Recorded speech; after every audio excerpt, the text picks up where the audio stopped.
अपने आनंद में आनंदित रहता है, ऐसा भगवान सच्चिदानंद। तो भगवान के तीन रूप हैं, भगवान सत्य है, भगवान चित है और भगवान आनंद है। अच्छा, भगवान करते क्या है बंधु? भगवान तीन ही काम करते हैं। विश्वोत्पत्त्याद हेतवे, भगवान विश्व की उत्पत्ति करता है, पालन करता है और संहार कर देता है।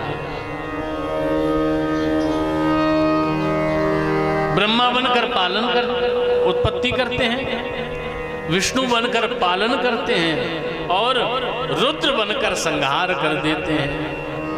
तापत्रय विनाशाय,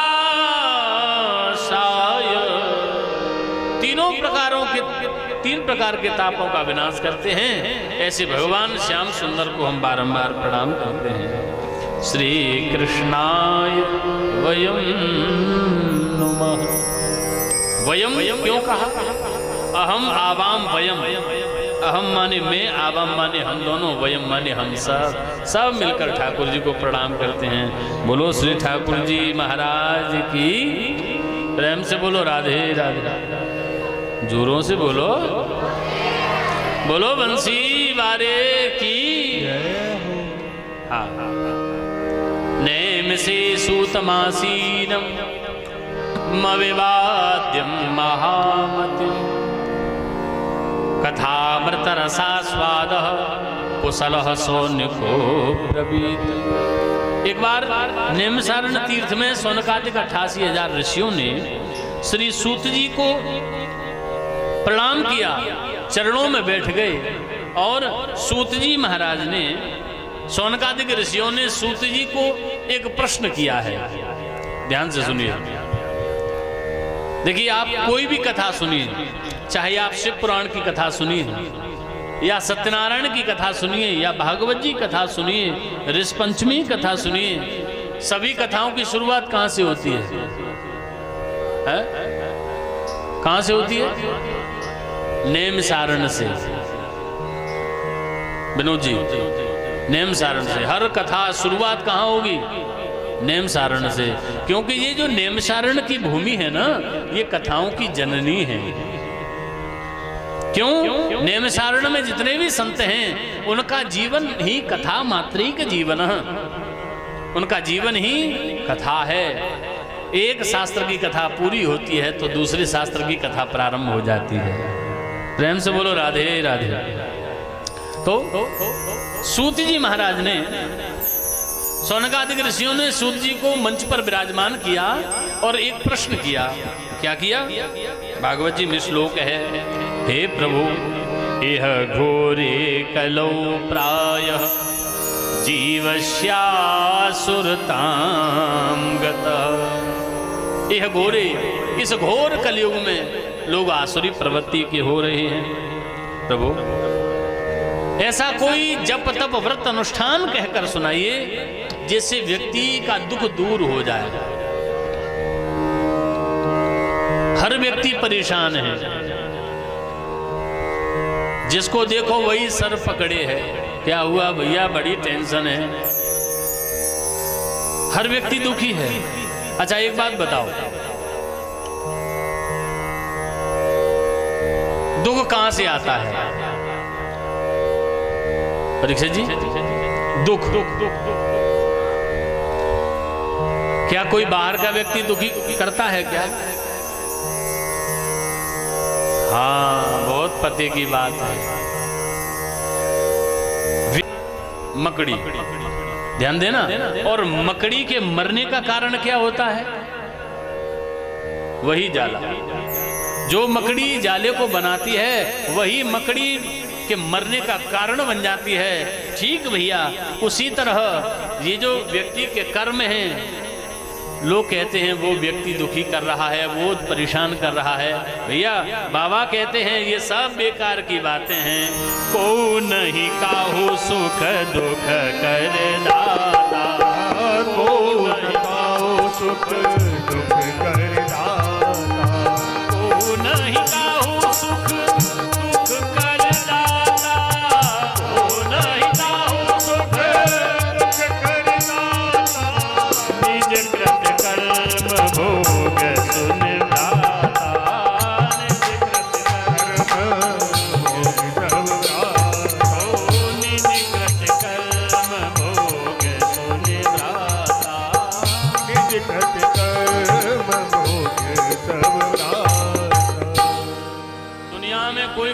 सुखी नहीं करता, कोई किसी को दुखी नहीं करता।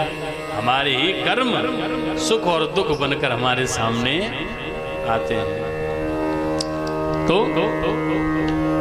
सूत जी महाराज कहते हैं सौनकादिक ऋषियों, तुमने मनुष्य के कल्याण के लिए बड़ी अच्छी बात पूछी है। देखो भैया, ये संत हैं। संत सज्जन व्यक्ति जब भी सोचते हैं समाज के कल्याण के लिए सोचते हैं।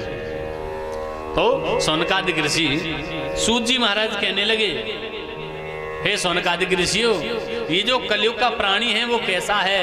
बोले, काल ब्याल मुख ग्रास। कलयुग रूपी सर्प के मुंह में व्यक्ति धंसता चला जा रहा है। ये कलयुग क्या है? ये कलयुग ही सर्प है, पाप ही वो सर्प है।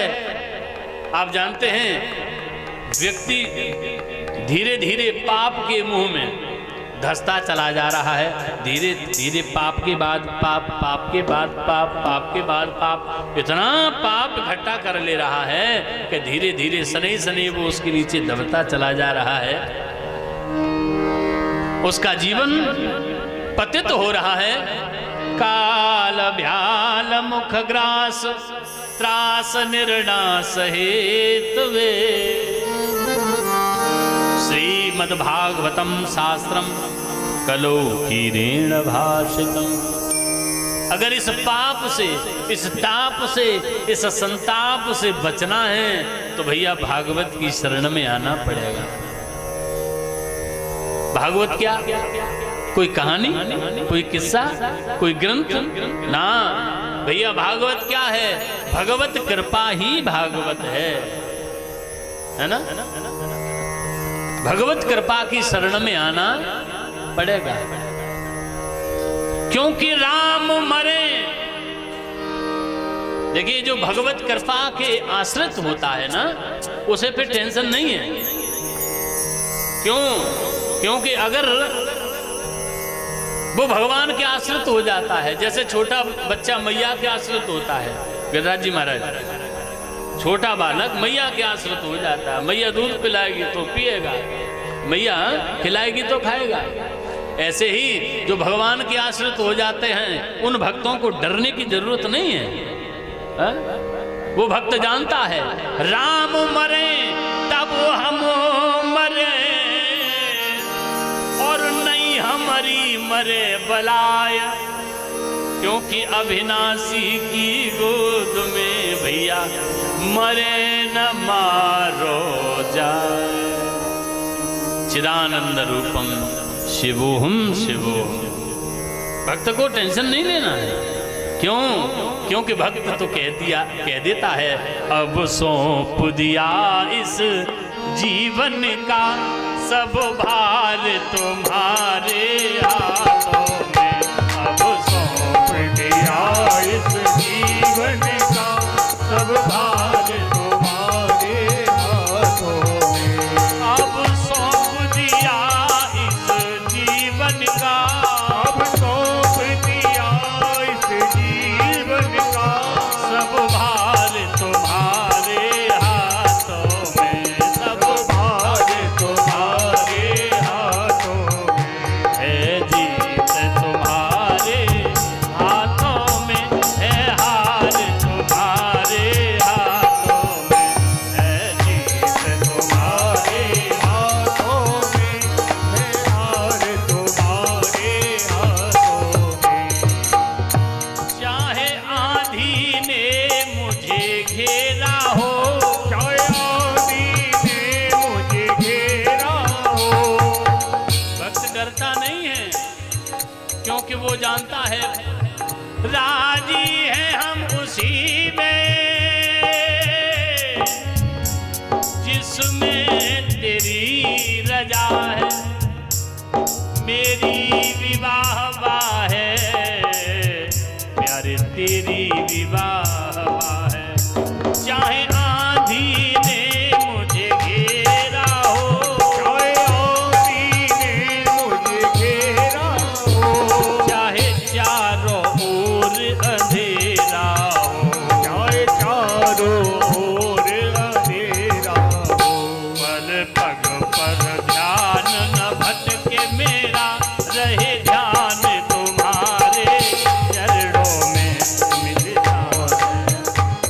जीवन का सब हार तुम्हारे चरणों में, सब भार तुम्हारे चरणों में, सब हार तुम्हारे चरणों में।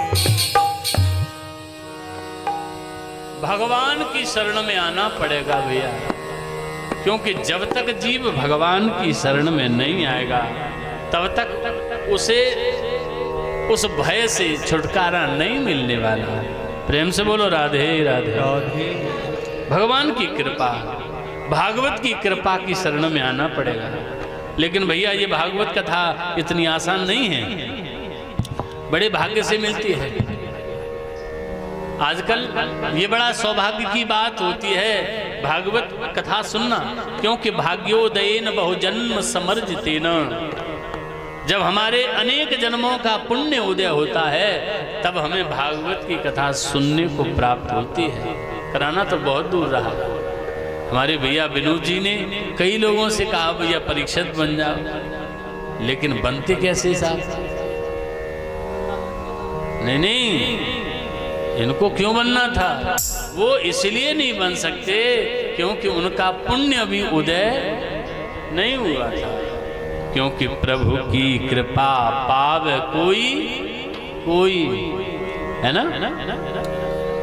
जब अनेक जन्मों का पुण्य उदय होता है तब भगवान की पावनमयी कथा सुनने को मिलती है, भागवत की कथा सुनने को मिलती है। देखिए इस कथा का इतना बड़ा महत्व है। एक बार सुखदेव जी राजा परीक्षित को कथा सुना रहे थे। अभिमान में चूर स्वर्ग से देवता लोग अमृत का कलश लेकर हाथों में आए। परीक्षित से कहा, परीक्षित ऐसा करो, तुम जो कथा सुन रहे हो इस कथा को हमें सुनवा दो और इस अमृत को पी लो।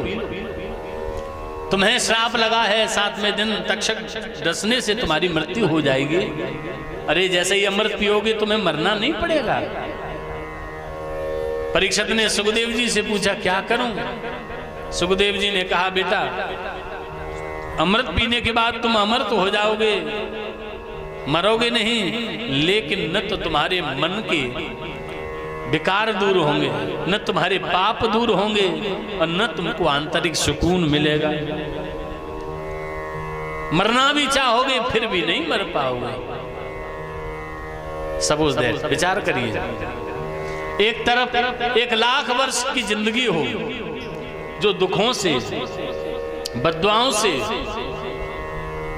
दूसरों की बद्दुआओं से भरी हुई हो, कष्ट से भरी हुई हो, दुखों से भरी हुई हो, 1,00,000 वर्ष की जिंदगी, और एक तरफ केवल 50 वर्ष की जिंदगी जो सुख से, वैभव से, आनंद से, दूसरों की दुआओं के साथ में वो 50 वर्ष की जिंदगी। बताइए कौन सा जीवन पसंद करेंगे, 1000 वाला या 50 वाला? हैं? 50 वाला? 50 ज्यादा होता है क्या? नहीं होता, 1000 ज्यादा है, 1,00,000 ज्यादा होता है। लेकिन भक्त चाहता है प्रभु मैं जब तक रहूं इस दुनिया में, जब तक रहूं तब तक मैं सदैव मुस्कुराता रहा हूं। मेरा कभी स्वाभिमान कभी दांव पे न लगे, मेरे रहने से लोगों को खुशी हो, लोग मेरे लिए कामना करें, मेरे जाने पर लोग दुख मनाएं।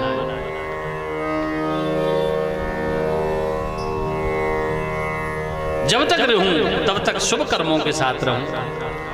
हे स्वर्ग के देवताओं, तुम अमृत तो दे जाओगे, अमर बना जाओगे, लेकिन मेरा पाप कभी दूर नहीं होगा। इसलिए परीक्षित को, देवताओं को मना कर दिया परीक्षित जी ने। क्यों?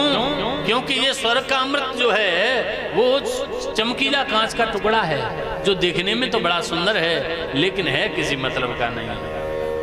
कथामृत क्या है? ये पारसमणि है। पारसमणि का काम क्या होता है? लोहे से लगा दो सोना बना देगी। पारसमणि का काम होता है। अब बताओ, कोई चमकीला कांच का टुकड़ा लेके पारसमणि देगा क्या? नहीं देगा। क्यों? क्योंकि हर व्यक्ति जानता है फायदा किसमें है। देवताओं को जब मना कर दिया तो देवताओं की ये बात बहुत बुरी लगी। देवताओं ने ब्रह्मा जी से शिकायत कर दी, हे ब्रह्मदेव, क्या भागवत का इतना महत्व है? स्वर्ग के अमृत को फीका ठहरा दिया। ब्रह्मा जी जानते हैं भागवत जी का महत्व। ब्रह्मा जी ने क्या किया? तराजू को लिया, भागवत जी को तोला गया। धर्म के जितने भी साधन थे सभी हल्के फुल्के हो गए। भागवत जी का पलड़ा भारी हो गया, झुक गया, जय जयकार होने लगी। बोलो श्रीमद् भागवत महापुराण की। अच्छा, कौन सा पलड़ा झुकता है, हल्का या भारी? भारी।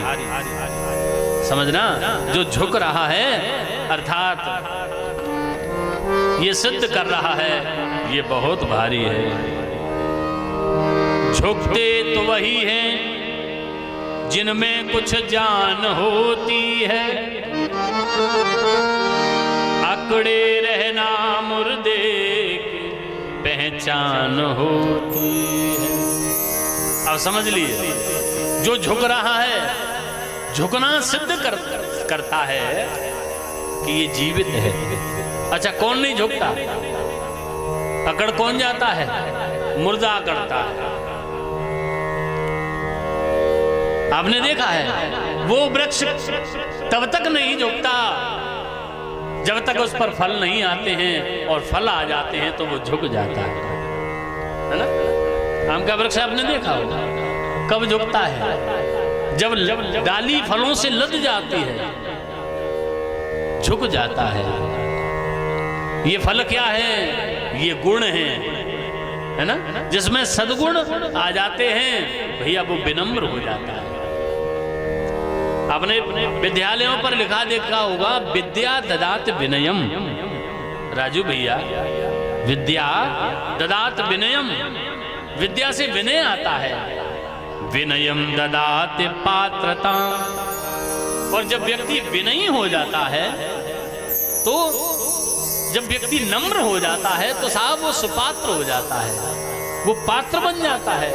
और ध्यान दीजिएगा, इस दुनिया में हमेशा पात्र को ही प्राप्त होता है, को पात्र को कुछ नहीं मिलता।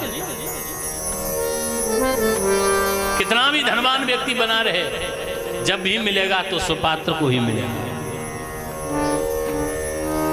अच्छा, विचार करिए, कोई दूधिया भैया, दूध देने वाला, आप किसी बर्तन में कीचड़ भर के ले जाओ और आप कहें भैया इसमें 100 रुपए का दूध डाल दो कीचड़ वाले पात्र में, सच्ची बताना वो डालेगा क्या? है? अरे आप तो पैसे दे रहे हैं फिर भी। परीक्षित जी, दूध देने वाला व्यक्ति कहेगा भैया भले ही पैसा दे रहे हो लेकिन कम से कम पात्र तो धोकर लाओ, क्योंकि अभी आप कुपात्र हैं, सुपात्र नहीं है। भले ही आप पैसे दे रहे हैं लेकिन दूध देने वाला व्यक्ति दूध तभी आपके पात्र में डालेगा जब आपका पात्र साफ होगा, है ना? क्योंकि सुपात्र को ही मिलता है, कुपात्र को कभी कुछ नहीं मिलता। बंधु, भागवत जी की जय जयकार होने लगी चारों तरफ। बोलो श्रीमद् भागवत महापुराण की। प्रेम से बोलो राधे राधे, जोर से बोलिए हे राधे। प्रसंग आता है, एकदा हि विशालायां चत्वारि ऋषियोर्मलः सत्संगार्थ समायाता ददस्तु तत्र नारदः। एक बार नारद जी महाराज तीर्थों में भ्रमण करते करते ब्रह्मा जी के चारों बेटा सरक, सनंदन, सनातन, सनत कुमार चारों बेटा सत्संग करने के लिए जा रहे थे। नारद जी भी जा रहे थे। श्रीमन नारायण नारायण नारायण, श्रीमन नारायण नारायण नारायण, श्रीमन नारायण नारायण नारायण, श्रीमन नारायण नारायण नारायण, भजमन नारायण नारायण नारायण, भजमन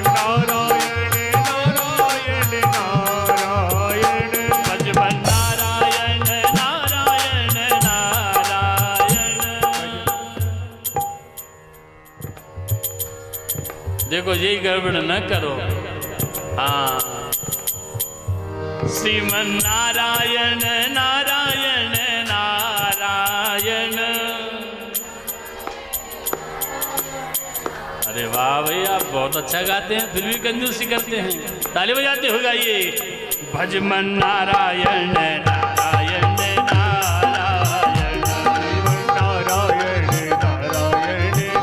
नारायण। बद्री नारायण नारायण नारायण। बद्री नारायण नारायण नारायण। ब्रह्मा जी के चारों बेटा बद्रीनाथ बद्री विशाल क्षेत्र में जा रहे हैं। बद्री नारायण नारायण नारायण। बद्री नारायण नारायण नारायण। श्रीमन नारायण नारायण नारायण। श्रीमन नारायण नारायण नारायण। श्रीमन नारायण नारायण नारायण। नारद जी ने ब्रह्मा जी के चारों बेटाओं को देखा। हालांकि ब्रह्मा जी भी नारद जी भी ब्रह्मा जी के पुत्र हैं, लेकिन चार पुत्र सनक सनंदन सनातन सनत कुमार और नारद जी जो हैं वो मानसिक पुत्रों में हैं, है ना। तो चारों पुत्रों ने कहा, सनक सनंदन सनातन सनत कुमार ने कहा, नारद जी आज आपका मुख मलिन क्यों है? क्या बात है भाई, आज कैसे चिंता में है?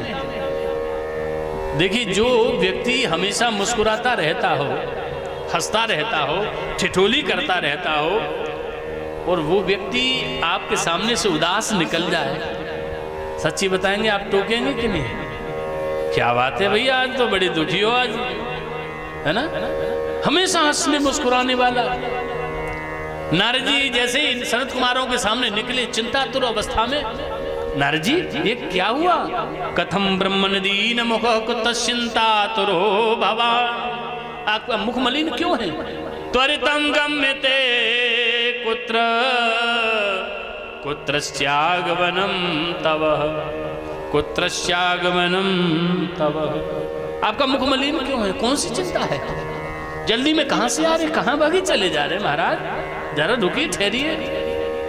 तो नारदो वाचा, नारद जी कहने लगे, अहम तो पृथ्वी आतो, मैं पृथ्वी पर गया। हे सनत कुमारों, क्यों गए? घूमने के लिए गया। अच्छा, आजकल लोग जाते हैं, कोई गोवा जाता है, कोई शिमला जाता है, कोई मनाली जाता है, कोई बैंकॉक जाता है। ये घूमने की परंपरा शुरू कहां से हुई मालूम है? आजकल भी लोग जाते हैं। दिल्ली वाले कुछ नहीं तो गढ़गंगा ही घुमाते हैं, हर हर गंगे। हाँ, गढ़गंगा पास में घूमा भैया। ये घूमने की परंपरा कहां से है? भारत के महात्माओं के द्वारा चलाई हुई परंपरा है ये। पहले लोग, ऋषि लोग, और विशेषकर हमारे बाबा नारद के द्वारा इस परंपरा को चलाया गया। क्योंकि पर्यटन नवीम हम, पर्यटन की जो व्यवस्था है नारद जी के द्वारा है। नारद जी गए कहां? हर तीर्थ में गए। हरि क्षेत्रम कुरुक्षेत्रम श्रीरंगम सेतु बंधनम एवमादि तीर्थेषु भ्रममाण इतस्ततः। हर तीर्थ में गए, लेकिन नारद जी ने क्या देखा? कहीं भी सत्य नहीं है। जहां देखो भाई झूठ का बोलबाला है। सत्यम नास्ति तपः। अच्छा, जो जितना झूठ बोलेगा परीक्षित जी, वो आदमी उतना ही सत्यवादी हरिश्चंद्र बनेगा। भैया बिल्कुल सत्य बात कह रहा हूं, मतलब इससे पहले क्या सब झूठ बोला? नहीं, ये बात तो बिल्कुल सत्य है, पक्की मानना। ये संसार है साहब। राज इंदौरी ने कहा, झूठों ने झूठों से कहा है सच बोलो, सरकारी ऐलान हुआ है सच बोलो, घर के अंदर झूठों की मंडी है। राजू भैया, दरवाजे पर बोर्ड लगा है सच बोलो। ऐ डूबने वालों, ऐ डूबने वालों, ये गंगा जी तो अपनी है, पर नाव में किसने छेद किया है, सच बोलो। राज इंदौरी नहीं कह रहे, बाबा तुलसीदास जी भी कह रहे हैं, झूठ ही लेना झूठ ही देना, झूठ ही लेना झूठ ही देना, झूठ ही भोजन झूठ चवेना, झूठ ही भोजन झूठ जमेना, मंगल भवन अमंगल हारी, प्रभु सुदशरथ अजिर बिहारी। सत्यम पृथ्वी पर कहीं भी सत्य नहीं है। आज आपने देखा है यहाँ दुकानदार देखो अब दुकानों के बीच में तो बैठे हैं। आपने देखा दुकानदार व्यक्ति दुकान खोलता है, ग्राहक आता है, आहा ग्राहक देवो भव, ग्राहक ही भगवान है।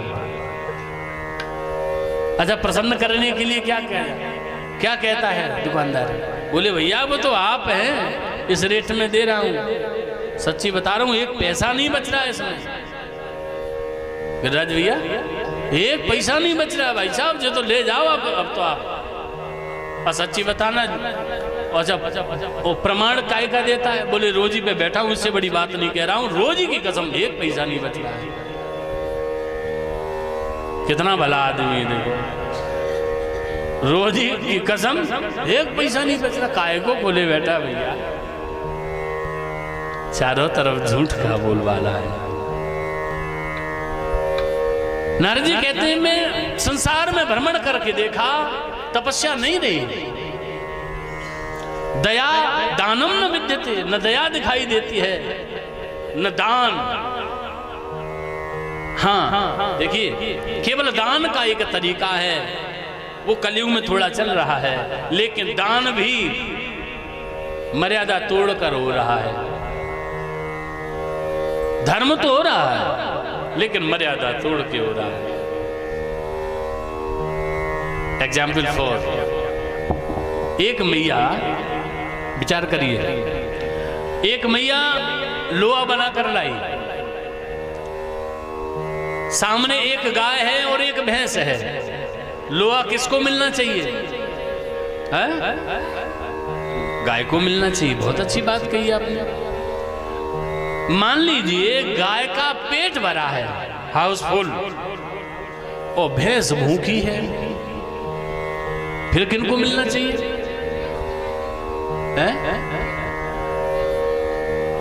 भैंसिया भूखी है,